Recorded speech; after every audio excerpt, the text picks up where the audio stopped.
எப்படி இருக்கும் யாருக்காச்சும் தெரியுமா உண்மையை எடுத்து சொன்னா ஒருத்தனுக்கும்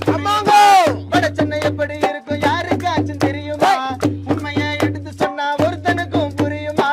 இருந்த அழகையெல்லாம் அழிச்சுட்டானுங்க பல உண்மைகளை அடியோட மறைச்சுட்டானுங்க இழந்த நிலங்களை நம்ம மீட்டு எடுக்கணும்